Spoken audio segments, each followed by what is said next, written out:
such a treat for me to be able to introduce A.L. Kennedy and to have this event here tonight. This is a joint event between the library and the Lakeside Theatre. And as a lot of people will know, there is this door, or two doors that connect upstairs, the library with the Lakeside Theatre Cafe. And people are always saying, let's open the doors between the library and the cafe, and we're dying to do that. But it's not at the moment logistically possible, because the doors just won't do it. So instead, what we've got is an event that connects the world of the library and the world of theatre. This is going to be the first in a series called Words With. So tonight we've got Words With A.L. Kennedy, and as you know already, she is showered with awards. She's a wonderful writer. She's has a background in theatre, and so it has this lovely, there's this lovely kind of crossover between the notion of words written and words performed.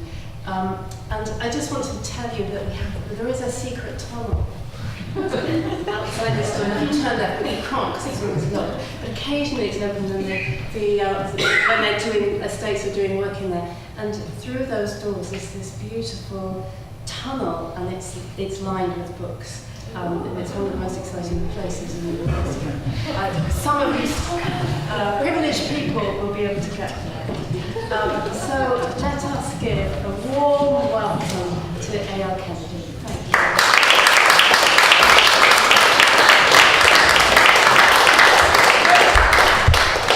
Let's storm the book tunnel. Yes. There's enough we can. Yeah. That's why we come on, you young people are supposed to be staying in the one. So what is it? So yeah, this is Dinah's Q&A. I can ask you questions. What's the capital of Madagascar?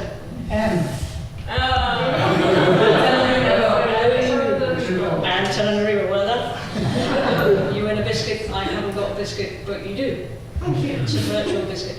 I mean, I can, because I have no friends and I don't get out much, I can ramble forever. But, I mean, who writes themselves? It's got a dark room, so people will look at it. Great, okay. So, oh, wait a minute. Okay, so I mean, we can talk about actually writing, civilian normal people who don't feel that they want to do that. You consider me horrified. No, you do that, I'm never reading a book again. That's awful, I'm going to go home and burn them all. So we can talk about that, or we can talk about the life, which is hideous, or not. Just to give you an idea of the life. On Monday, I gave back something that I didn't want to do because I appear to be a living, moving migraine at the moment. Wednesday, when I finally got them to let me not do the thing that I didn't want to do, which involved a neo-Nazi. I didn't want to speak to a neo-Nazi. No, it's called Steve.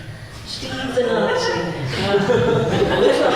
I don't want to interview Steve the Nazi. Why am I interviewing Steve the Nazi? Because either I have to be nice to Steve the Nazi, or I'm nasty to Steve the Nazi, and then somebody kills me. So, we're going to do that. Wednesday, radio thing in somebody's house, which always works. Not at all. Go to Wales, because you do, because it's Wednesday.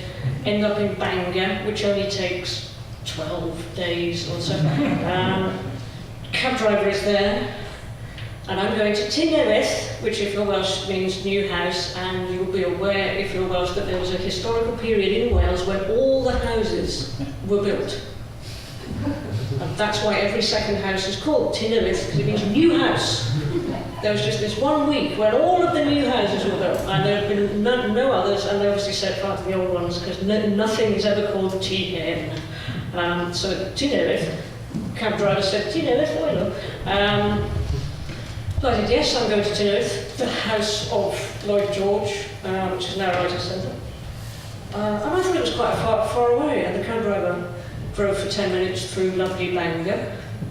arrived at the other end of lovely Bangor, signed to Newid. I got out, cab driver drove away to Newid Probation Centre. Because I thought there was a shed with weights in it for weightlifting, and I thought that's a bit weird for a writer's centre. Normally barely lift ourselves. They're big weights. So that was a fun half an hour. Trying to explain to somebody in a writer's set, where are you? I don't know. I'm in Tynewith, but I know it's not the Tynewith at your end because I'm speaking to you by telephone and there are people staring at me because the people who hang around probation centres don't like people they haven't seen before also hang around probation centres. And you're thinking, this will be a good story to tell people, or somebody will stab me. Less funny, or it will take longer to be funny. I'll have to keep checking with myself. Too soon? Yes. I've still got the stitches. Yeah, it's too soon. So, questions, or I'll start reading at you. You don't want that, because it wasn't advertised as a reading. They'll have to give you money back or something. No, they won't. Did you finally find the place you were looking for? Did I? No, I was stabbed. I did. It's 45 minutes away, near Llantystenbury. And it was lovely. It always is. We sang Happy Birthday in Welsh to somebody who was having a birthday in Wales, and we ate sausages. So it was very good. And I did a reading to, it's like an Arden course. If you're interested in writing, you want to have a quick breakthrough sort of experience, if you just go for a week with kind of attendance and food with the Arden Foundation or with Tynewith, or there are loads of places now. It's a good thing, I feel. I have done them a lot. If you're tutoring, you just talk for a week and then lie down for 3 and develop stalkers. But that's the downside. Including a woman who once sent me a Winnie the Pooh greetings card with a boiled sweet sellotaped to it. We just didn't know if it was a slightly used boiled sweets or what had happened to the boiled sweets before I got taped to the Winnie the Pooh greetings card. So I moved house. Anywho. Is that when you moved to England? Is that when I moved to England? No. I moved to a different bit of Glasgow, got a different stalker, got a police alarm in my house, which was in my house for 3 weeks, and then the police came back and said, there's a school that they're breaking into and stealing televisions, so we're going to have to take your alarm away. So that was good. But no, when did I? No, then I moved to London. Uncle Boris nearly killed me because of the air. Started coming out in hives, then I was invited to a reading here. And the bookshop lady said, I haven't really advertised it because I don't want too many people, which normally means nobody. A dog. The mad person who invites you then cooks. It's normally not good news, and it was one of the nicest audiences I've ever met. So then I came and lived here, because you're a good audience. With the final retreat you went on, were you tutoring them, teaching? No. I was the visit. You have to teach people all day in some way. It used to be that you'd lounge around in a dressing gown and look wise and you didn't have to do anything, and now it's a bit more teach me stuff. But did you used to go on them when you were an early writer? No, I sort of hate people. So the communal thing never really, no, I used to... That's not a good advert, basically, you're teaching. No, I'm very nice to people as long as I know that I'm only going to, this is a finite experience. I can love you deeply during this experience, and in theory. But no, I'm not a group person.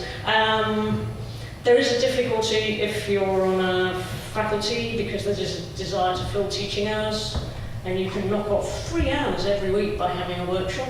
But if you think about it, it's a room full of people who don't know how to write, misleading each other.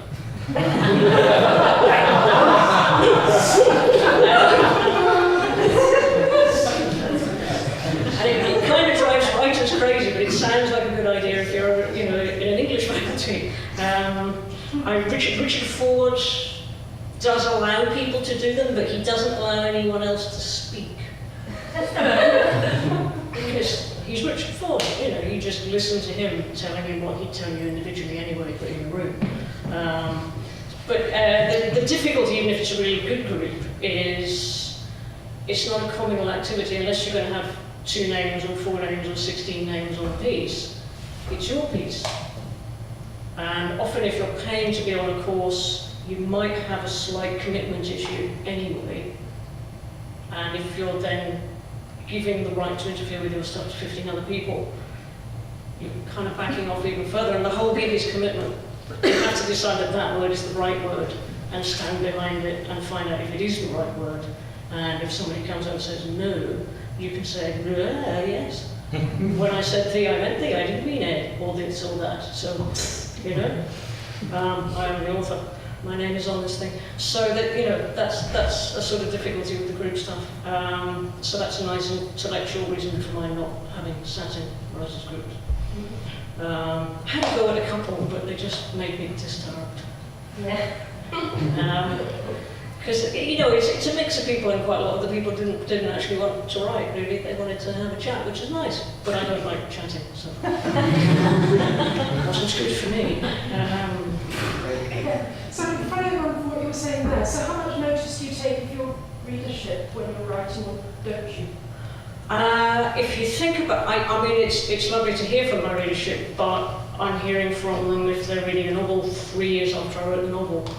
So what they're saying might not even reach me in a way that would be relevant for the novel that's next. It's way, way, way, way, way behind. I have people, obviously my editor I trust, and I feel that my editor would tell me if something wasn't working. But when it comes down to it, it's a very deep form of self-employment. And you have to kind of say, actually I think it's this. Actually I think this is the true thing, that my voice that lives in my body, that's me, that's the expression of my spirit and my hopes and my worldview and what I think about humanity.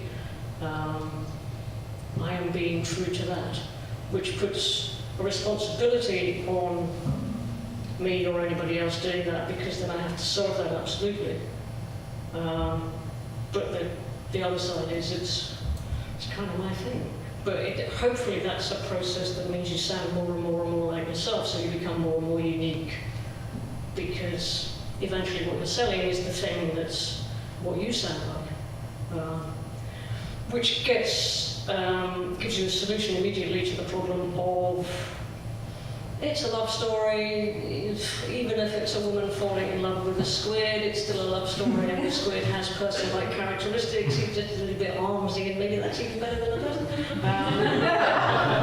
Everybody's told that story before.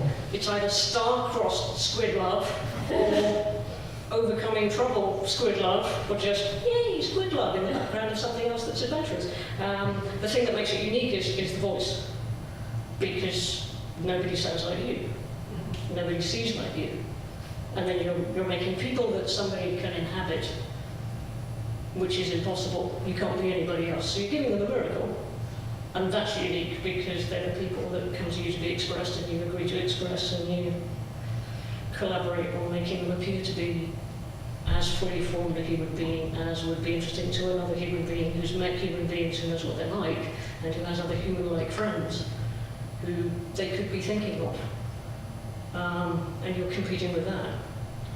So it's not sort of, oh, I don't care what people think. It's just that a lot of what people think is way too late, and some of it I kind of have to keep going. You know, if people really love everything, then it's wonderful. I can't listen to that because I've got to get better. And if people really hate it, it might be useful, although it will be very late. But you're looking for them, what's the actual problem behind them not liking it?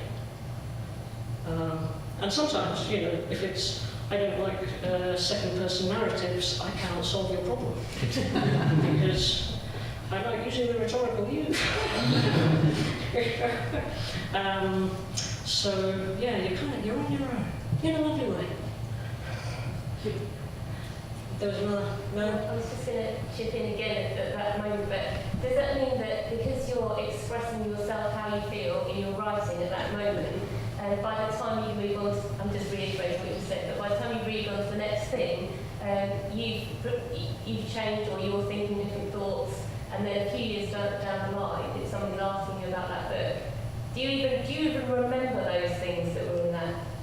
Oh, I horribly remember, yeah, because 7 years down the line you'll be doing it in German or, reading it still, or going to university, and then taking it seriously and you'll be going,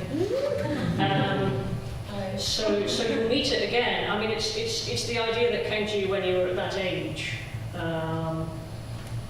You're not going to have massively changed, probably, because people don't massively change. I mean, what you think basically the human project is, or project civilization is, or the way the world works is, probably won't have changed a lot. Or you'll have just had, everybody's lovely and then something awful will have happened and you've gone to, they're all bastards. But even that is just different sides of a similar coin that you're continuing to address. So your voice hopefully will have got more coloured and more complex and more deeply you, and it will be more appropriate for the time in which it's living. It'll be in the present tense for a while. But yeah, I mean, you've said that thing, so you've been able to move on to that next thing. You've done squid. Now you're addressing guppies. Complicated. Schools of love. See what I did there. Can I ask you about your process, about how you write and where you write and how much you write on a daily basis and, that sort of practical stuff? Yeah. I mean, there is no typical day because newspapers usually do, write your typical day. And you want to sort of say, I wake at 7, I commune with the birdsong, I drink coffee under the arbour, Juan brings my panda skin hammock, I lie in it till the inspiration calls upon me, then I have a light lunch, smoked salmon, leaves and asparagus. Then I go to my writing room and I dictate to Juan, he's very useful. He rubs my shins with butter when I'm tired. Then I have dinner with Tom Stoddard or maybe John Harry. And then I go to a fabulous West End party, which would not necessarily be my ideal evening. I mean, hopefully on a day when I'm actually at home, I wake up quite late because I work quite late. I do the admin types of things. I answer a number of calls from people who tell me that I've had a minor car accident, even though I own a car. If I'm in a good mood, I talk to them for a long time in order to waste their time. If I'm not in a good mood, I swear at them and ask them how they sleep at night. Eventually, after lunch, I'll try and do proper writing, and then I'll have dinner, and then I'll do real writing when it's dark and I'm not going to get disturbed, and it's more my sort of sleepy creative time. Maybe until 2 in the morning, and then I'll have a bath. If I'm at the end of a novel, I'll basically just write and occasionally have a bath for 2 or 3 days, and just do the last 50, 60, 70 pages. So I may die eventually at the end of a novel, just crispy with caffeine in the bath, going, last paragraph.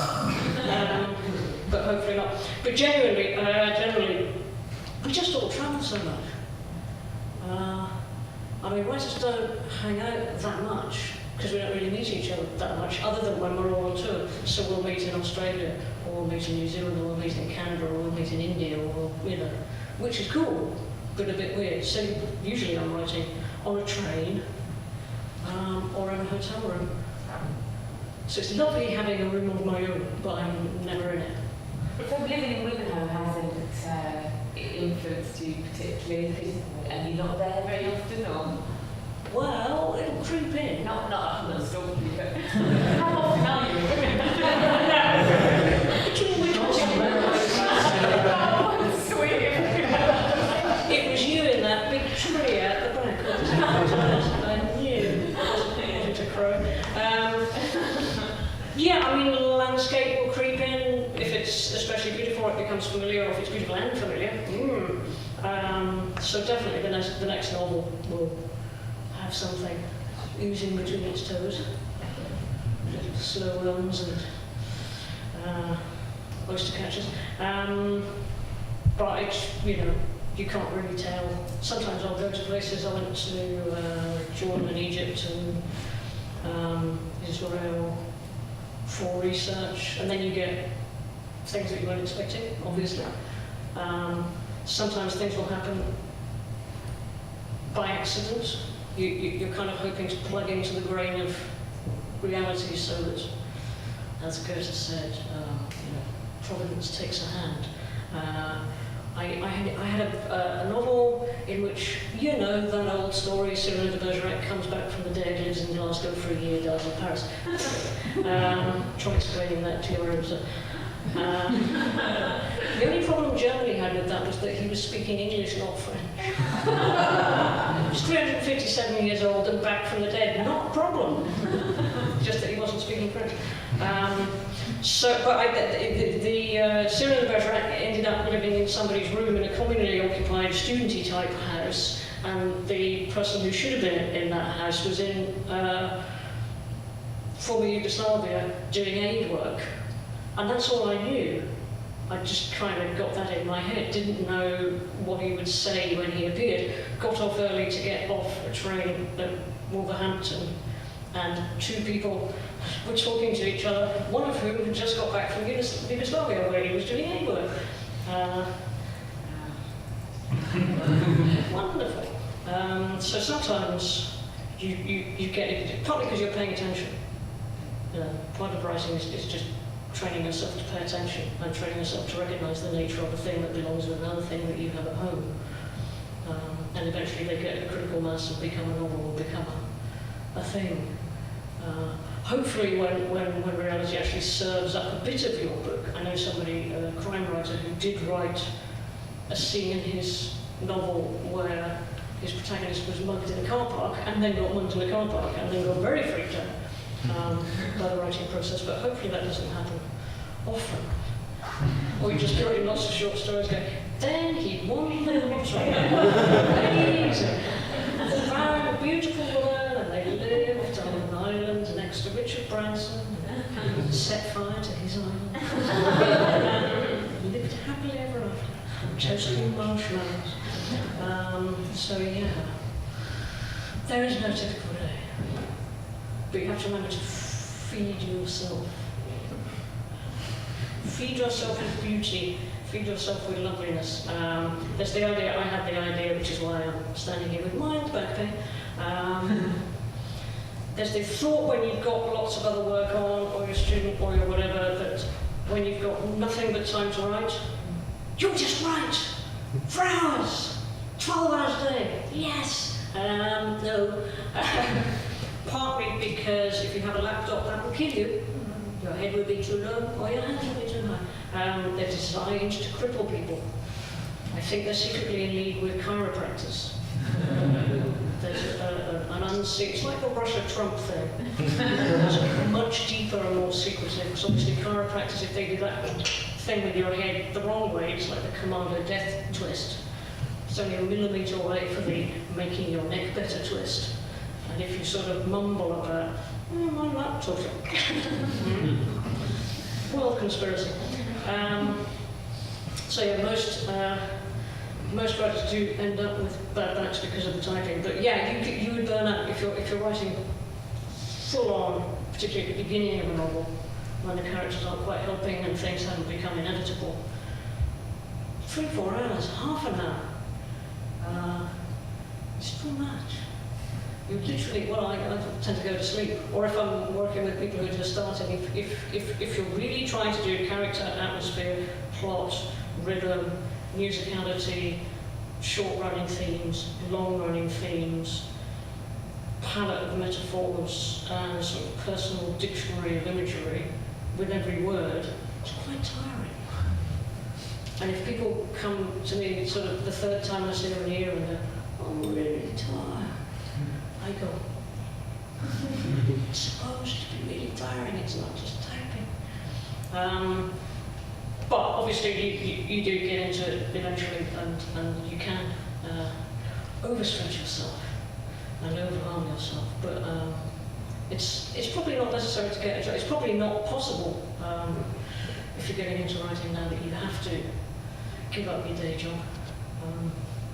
It's probably a matter of training your subconscious through careful pre-planning to keep informing you and mulling for you, and then when you've got time to write, because there's the rates of pay have dropped horrifyingly. We won't talk about that anymore. We're doing it for love anyway.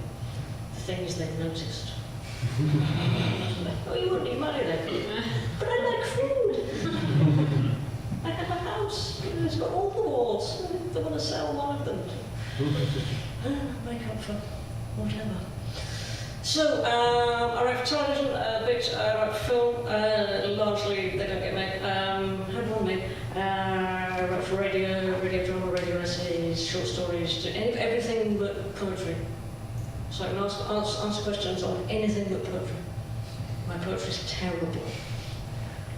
Maybe just answer it, why don't you write poetry? Oh, it's horrible, yeah. I really like it. That means you do write poetry. Yeah, and then I stopped. It's just wrong. Hideous paragraphs, they were a bit awful. That sounds good. I write the kind of poetry that I don't like. Now, I only did it when my back was really, really bad and I couldn't write for very long. So there was a little kind of, but they read like, I think I've written in 30 years 2 that were hopefully good. So, yeah, that's why I don't do it. Because I do like my readers. I like readers in general. I wouldn't make them read that. It's awful. So I do write poetry, sorry, but hopefully this question applies to everyone. So say you've written some things that you're proud of and you've had a few things in local publications and you're studying. Yeah. What would you recommend as a next step? Say you've got a collection of work or a book or something. Do you think a sort of kind of a self-publishing route, social media route's the best, or do you think that it's still important to seek out an editor and a publisher, and especially being a woman, and we all know that that's not very good sometimes. Just sort of your advice. Yeah, none of it's good. You're a poet. Yeah. Sorry. But then you are evil and wrong. So you get a payment for that. I mean, the way you principally make your money is by doing readings. Yeah. You know, you guys, unlike us prose people, get 300, 400, 500 for doing readings. So that's an income source. You want to look at getting out about getting your reading technique going, and working on your actual voice, which obviously feeds into your metaphorical voice. Self-publishing, publishing houses love self-publishing because the whole gig for them, I think, eventually is that they want that to be the model. So they don't invest in writers, they don't help writers, they don't edit writers. Writers come with their money, pay them, and give them the product. So it's like the farmer coming with really good carrots that he grew all by himself, guessing that they might need carrots, and then pays them for taking the carrots, and then walks away, and I don't know, punches himself in the face because self-harm is fun. So, I mean, the self-publishing model, the thing is that everybody's doing it, and it's kind of the same gig as self-publishing has always been. It tends to define you as being somebody who's impatient and won't take advice because, and it's not necessarily true at all, but it doesn't feel good for your eventual placing.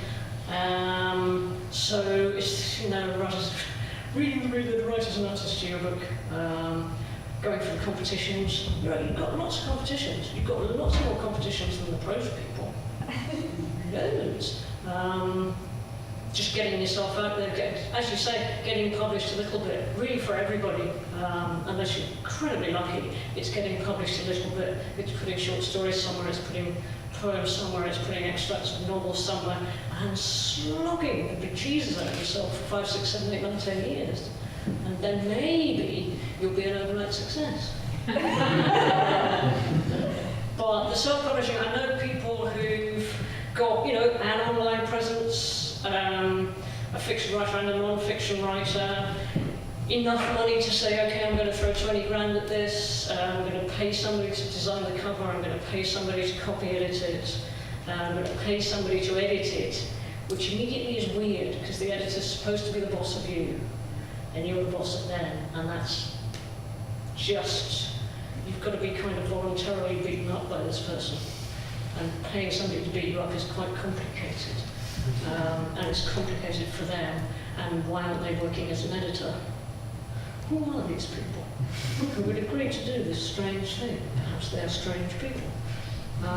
But they, they put money into all of the stuff that they could do and had a little launch party, which conventional publishers now don't do because they hate everything about writers. They would have to meet you if you're in the same room with people. Oh, it's lovely. Hey, we're celebrating. Look, a book. It's exciting. Lying there. Wood pulp and some squiggly marks. Let's go to the next party. And they put, they blew 20 grand. Nothing. Because they were one of the how many million people out there. And it pains me when a writer has to spend money at all, or when a writer is giving their work and paying. So I think the grafty, sloggy way is more educational. Plus then you're interacting with people who have no kind of dog in the fight. If it's a magazine editor and they like you, and they publish you, or they interact with you, or they put you in a magazine twice, or then you start having a chatty kind of thing. They're helping you find who you are, or steering you towards something you haven't done yet. And hopefully eventually you find an editor, which you might also find if you're on the poetry reading circuit, or going down to the Troubadour in London, or doing whatever you do, doing festivals. You'll meet poetry editors, because poetry editors generally are poets, because nobody else wants to go near that stuff. So, they'll see you, and they'll like the cut of your jib. So you have to get your jib in. Goodly cuttage of the jib. And, work with performance, work with stagecraft, sing, do voice work, so you can come and, because you don't want that thing where you read your stuff, and you smile, your voice gets nobody really likes it. And everybody else starts swearing, and they all say, bloody murder. Don't do that. That's almost all of it. That's why I don't like poets. I like poetry, but it's when they do that thing, and they have that special, who talks like that? Nobody. It's like I watch tennis. Or the well-known London poet who has that kind of, when he's nervous, he has this thing, his voice, it's like a Ferrari crossing a distant street. And you just sit there going, oh God, I can't. It's very good, poet, but you don't think about it, because of the thing that happened. It's never been able to stop. But there we go. So, grind is good because it's educational, it forms you with Darwinian pressure. You'll be used to that, your generation. It's the really Darwinian generation. My generation, everything for free, it was great. No Darwinian pressure, could barely tie my shoes without the help of a young person. And that's fine, they'll do it for free, it's like an internship.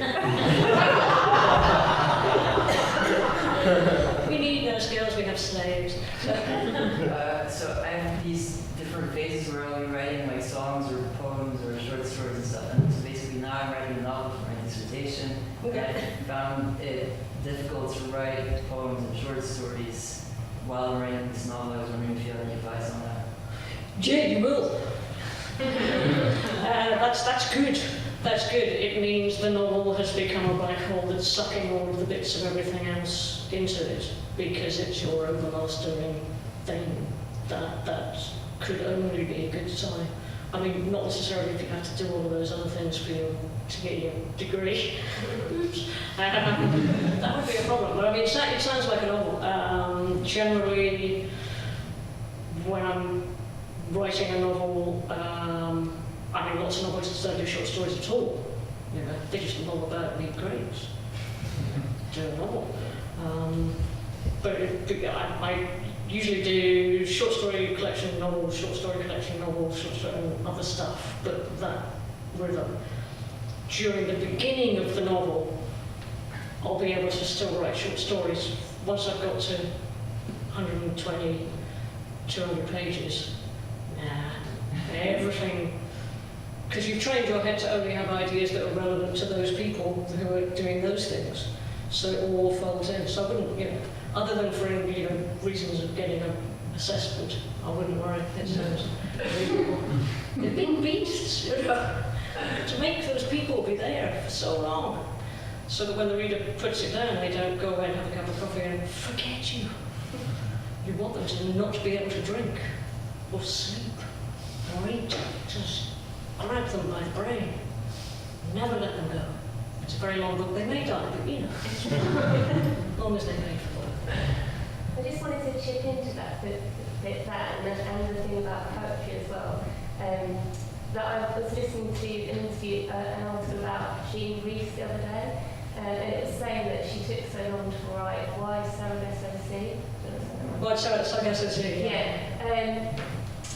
And it took her so long, and then they found all her paintings and stuff, but it transpired that when she was stuck for a really long time at a particular point, and at that point she did the blur poetry thing, wrote as difficult bits as poetry, and just got it all out. And I felt like when I heard that, I've done that recently, and I'm not a poet either, but just to get things down without any structure in some sort of very quick form, I thought that was really interesting that she'd done that as part of a novel when she was stuck.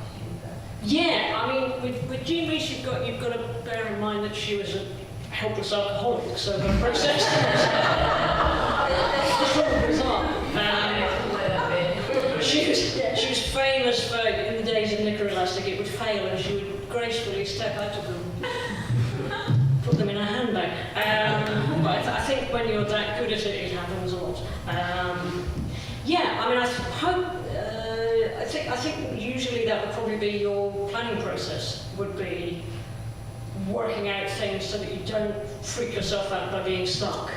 So you're planning, and yeah, there are loads of things that are prose poems or lumps or stuff or drawings or, I mean, I've done tarot readings for characters, which I don't believe in at all, and they're people that don't exist, so how would it work? But, you know, I'll do anything.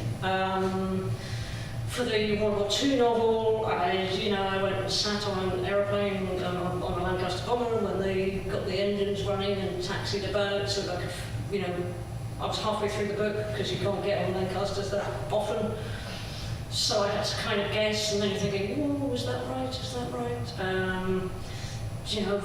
Finding a machine gun, looking at training manuals, looking at training films, feeling like bullets, smelling bullets, trying to heat bullets so that they would smell like hot bullets. In a small dark cupboard at the Imperial War Museum. You're all right in there. Just kind of steeping yourself in whatever you need to steep yourself in as far as the world goes, and then ideally, I think you want to be able, with a principal character or an important character, to be able to go into a shoe shop window and to know what shoes they would wear, or what shoes they would hate, or that there are no shoes there that they could wear because they're a medieval peasant. They're a squid. Foolish. Too many pairs of shoes. So it's that level of being there. So generally people don't initially plan enough, or nobody teaches you at school how you plan, unless you went to a fantastic school. Nobody takes the time to also teach people how they think, or how best to lay plan. which means when you get to something like a novel, which is huge, the planning process you have to kind of get used to, and that will probably happen second novel, third novel. But yeah, looks are fine, you know, however you get into it. I know somebody who made ceramic figures of her principal characters because that's how she understood them. She couldn't really write, but in theory it could work. It would be fine. It was terrible, but she understood things three-dimensionally, and that's nice.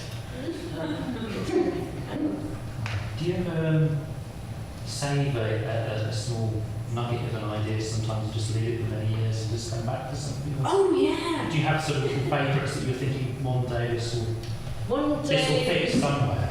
This will have legs and run across a meadow like Heidi in the opening sequence of Heidi. All the people laughing are as old as me. I had almost the first idea that I had was an idea for a play where there was a man up a tree and people would come and speak to him. And that's all the idea I had. And I had that idea when I was about 16. And I turned it into a radio drama, I think 6 years ago, 7 years ago. It took that long to know why he was up the tree, who he was, and who would come and talk to him. And they weren't going to talk to him for an hour, but the slot was only 45 minutes. That was an alteration that wasn't ideal. But yeah, there are little bits and things that are interesting. And the nice thing is that I just keep reading things that I'm interested in, and eventually they'll become relevant to something, because the people that come to me to be expressed, which sounds weird, but it's a way of phrasing it. The sort of people I get on with, or people I absolutely hate in an interesting way, because they're vile in a sort of plot-sustaining manner.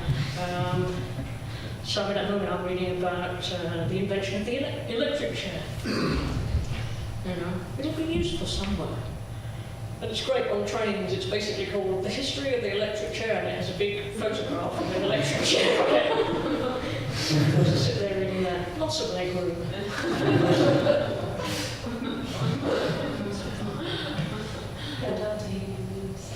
Yeah, read. Yes. Okay. I have. This depends on the book selling. Book selling here. This is a 16-page short story, which means we already don't have enough time. And obviously there's no point writing a short story that long until you're anthologizing your own work, because it's far too long for anybody. Hey ho. So there's that, which I read at the beginning. Or there's this, which I'm still touring with, and it's as heavy as a 3-year-old child. I basically don't have any other luggage, I just have underwear folded into it. It's so heavy. So I can read a bit of this, which is the story of a civil servant who works for the Department of Work and Pensions, who's leaking to the press and going insane because he's a normal person with an interior and moral centre, and he's working for the Department of Work and Pensions. And he kind of falls in love in a strange, sideways way with a bankrupt accountant who has been trying to not drink, and she was sober for a while, and then she went to Margaret Thatcher's funeral and felt so bad about herself because she was happy she was dead, but that's being happy that a little old lady who's got dementia is dead, and that makes you a horrible person that she went and got drunk again. So there's that. Where are we at? My God, when did we start? You'll never get out. That's what I see. Well, I'll read 2 little bits, because normally I sort of introduce everything for about 20-30 minutes. There are little bits in this book. Meg, who's the alcoholic, she has these things that she collects, which are moments when people are unnecessarily kind to strangers. So if I can find one of those little bits, there we are. Multiple bookmarks. I'll read you one of those little bits. Don't cry. Last time I read this in Essex, I looked up, I didn't finish the rest of the reading, I just stopped, because almost everybody in the audience was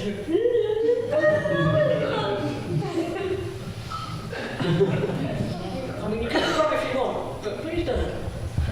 Maybe it's an Essex thing, I don't know. So these are all true. There are some of these incidents involve fictional characters, and obviously those ones aren't true, but I spent a year going around London when I lived in London at that point, looking at moments when strangers were unnecessarily kind to each other. And there were loads, because otherwise London wouldn't manage. And obviously it's not surprising when things like the terrible tower thing happen that they get more stuff than they can store, because people are kind. And people come and do bucket chains with children's clothes and all of that stuff. Of course they do. You know? If you don't read the papers, you'd never be under any other impression. So, an older woman, mildly frail and bundled against the weather, steps onto an upward escalator at London Bridge Station. She has a shopping bag in one hand, not plastic, but a traditional cloth bag which is therefore saving hypothetical forests in some distant land or the environment in a wider sense. Her other hand holds the lead of a Labrador, a plump and older and honey-coloured dog who seems a touch unsettled by the escalator and the lifting and rearing of its unforgiving metal steps. Its constant shifting. The animal is positioned quite far below the woman on the long and otherwise empty escalator. Its leash is pulled taut. The dog, only a little, tugs to and fro, and the woman tries to turn in order, perhaps, to calm it. Then the Labrador pulls again, gently, gently, and this leads the woman back in a way that will soon become physically unsustainable. It is possible to watch the woman and her pet for an amount of time as they begin to have their accident. They are to a degree on display. The woman's leaning becomes a twisting, backward sway and then breaks into a tumble that drops her spine and shoulders down onto the metal steps and their hard edges. As she flails out her arms for support, she loses her bag. Its contents spread, tipping after her. She hits her head. There is an instant when the impact is clear, jarring. She rolls exactly as she is fighting strenuously not to, down and over her dog, her full weight pressing on her dog. The animal making one high and bewildered noise and then lying flat and, it would seem, frozen in bewilderment. Meanwhile, the steps climb away from the woman, who rolls again, head over heels. This rolling seems unlikely and frightening in someone of her age, and her body seems very soft and very caught by the movements of such a hard place. And as this sadness unfolds, people run. From all over the station, so many people run. So many strangers have seen this woman and this dog, and now they are pelting, racing in from the upper and lower concourses of what had appeared to be an almost deserted mid-afternoon space. A man sprints and lunges for the emergency stop button, hits it and stills the offending escalator. A woman about the same age as the one who has fallen runs down from above, speaking as she does, asking questions with a kind of authority. Do you feel sick? Do you know where you are? Do you know what has happened? Can you move? Where are you hurt? Don't worry about your dog. No, don't worry about your dog. A younger man kneels by the Labrador and talks to it, strokes its head. The fallen woman continues to be concerned about it as she struggles to sit, dishevelled, trying to gather herself. Shock is playing in her flickering movements, damage and shock. She prefers to be more worried about her pet than her banged head, her bleeding shin, or whatever else is injured. This is a way of having dignity, to hold cares beyond oneself. The station employee arrives, and he speaks on his radio and seems inexperienced, unsure of where to place his feet, his limbs. But he's trying to be confident and to assist. He pulls across a tape to block off the top of the escalator and preempt further confusion. He is thinking ahead. Then he leans in and talks to the woman softly. A dozen human beings who do not know each other are together, doing this one thing, supplying this care for a tumbled woman and her dog. They ran. They all ran. They ran beyond themselves. Something bad had happened and they wanted it to stop. They wanted things to be okay again.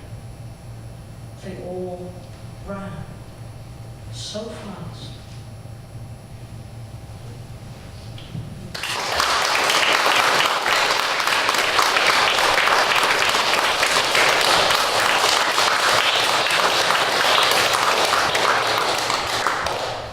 Straight reading that piece, people in Glasgow laugh. Because we assume the world is trying to kill us. We laugh at its teeth. Laughing and then eventually sad. Ireland laughing quite quickly sad. And guilty, obviously. England weeping all through. So I'll just read tiny other little bit. Of course, it is a love story. So occasionally people talk about love. This is John, who spends most of his time being incredibly stressed and swearing internally, which is fine to write in italics. So this is a little bit. In a minute. When you're doing a reading, as tonight, always have still water. They will usually give you fizzy water, but if you don't want to burp, no fizzy water.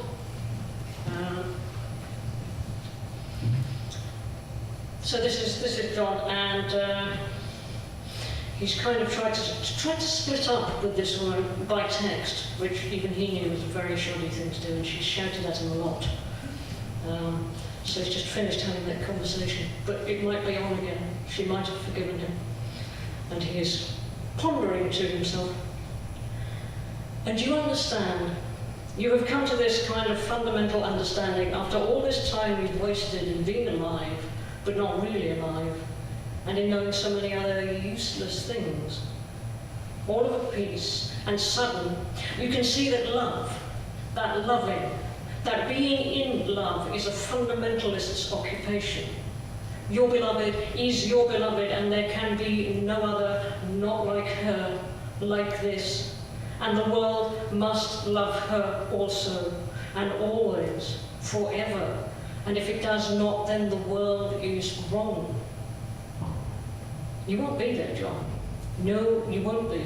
You're going to make me go there and wait for you, and then you're not going to come. You won't.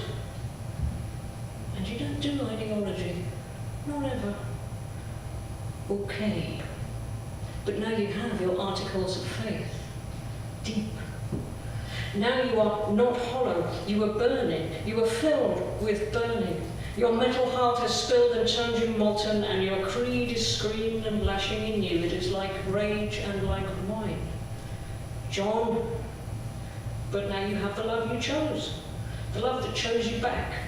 The love which is a blessing in your body and upon your body, and which excuses it. John, goodbye. Goodbye, I know, goodbye, I have to go. I will. I'll be there. But,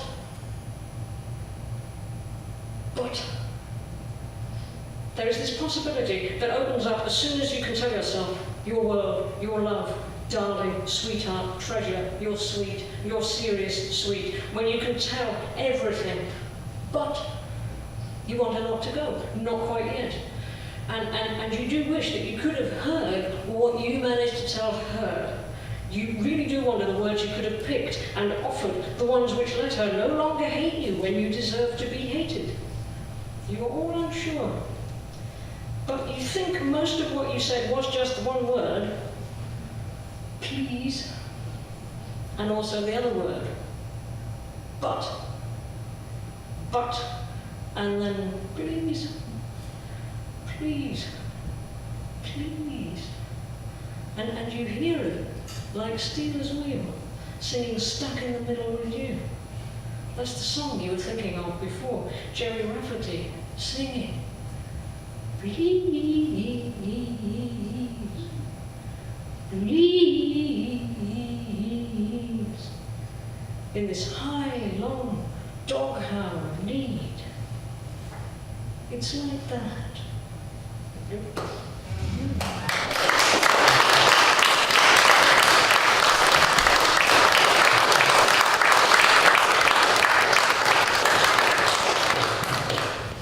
Last question? Other than why? If not, we can chat at the end. The Doctor Who and the children's book, were they sort of a bit of entertainment or? Oh no, the Doctor Who book, love Doctor Who, wearing my Doctor Who t-shirt, was just nice. I mean, I wanted to do some kind of anything to do with Doctor Who writing, to the extent that I don't do story parties particularly, but for complicated reasons, I was at a party with Mark Gatiss, and he not only knew who I was, but knew that I wanted to write for Doctor Who. It's like, you want to write for Doctor Who, don't you? And I also, for complicated other reasons, was at a party with Stephen Moffat, and he was so scared that I actually didn't even go over and say, woo, because he just looked as if he was going to jump out of a window if I turned towards him. Such was the intensity of my putting out of feelers. So that probably didn't work. But for the 50th anniversary, everybody who hadn't written anything to do with Doctor Who yet, who still wanted to, was allowed. And it was great, and I could write the Doctor who was really the Doctor for me, which was Tom Baker. I was around for a little bit of Patrick Troughton, and John Pertwee was fine, but I couldn't take the dress set. He was still the Doctor, I liked him, but the cape and the frilly, no. That mad intergalactic snooker player, it was wrong. And Tom Baker, wow, yes, it was great. So I spent, sitting down pretending to be Tom Baker. So good. And doing it with no time at all. I had a deadline that was, I don't know, the end of August or the end of September. And at the end of September, I hadn't written any of it. So I phoned them up and I said, can I have another month for sort of tinkering? And I wrote 90,000 words in a month. Because you can when it's Doctor Who. But literally creating the problem and then going to bed and hoping that when I woke up I would know how you'd solve it. Which I thought was quite sort of Whovian. Because Tom Baker always claimed that he didn't read the script all the way to the end, which is totally right, because you would have done a table reading before you started filming. But he always claimed that I just wouldn't know at the end. So that was fun. Just going back to being a kid again and thinking, I want mind control.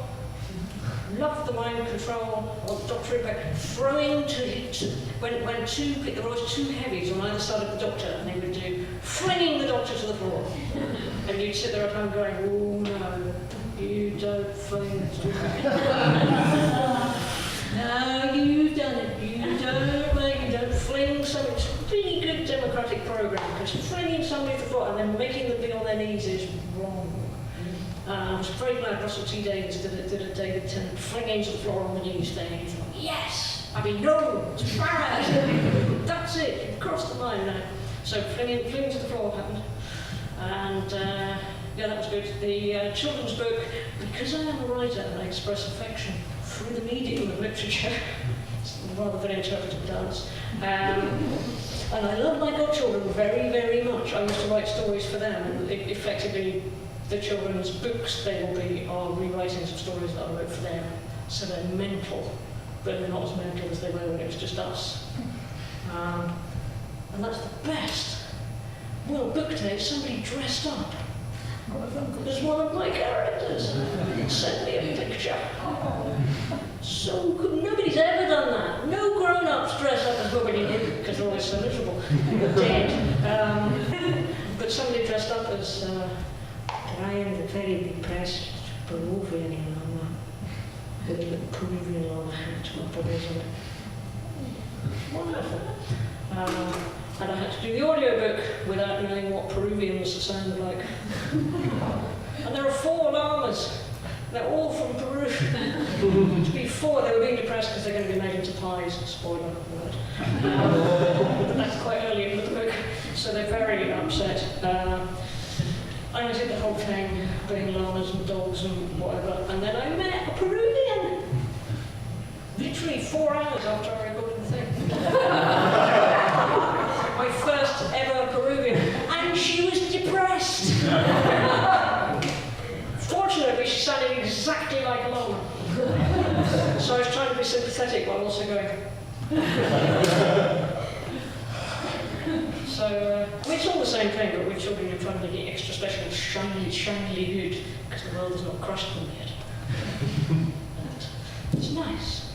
If you give people a little shiny thing for the rest of their life, they will go, oh, there's a little shiny certainty in there, actually, thank you. The world may not be corresponding to it, but the shiny thing is right. I will continue to have a moral compass until I'm 13. Everything goes wrong with my body and I get confused by sex. And I'll be very tense until I'm 30 and then I'll have a moral compass again.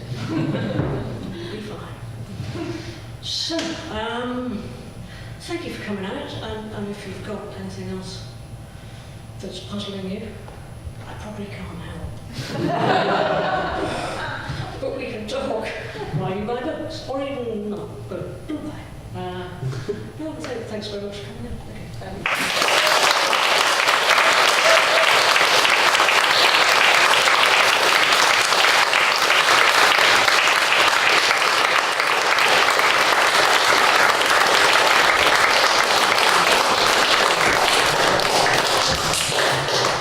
Thank you so much. That was just a gem.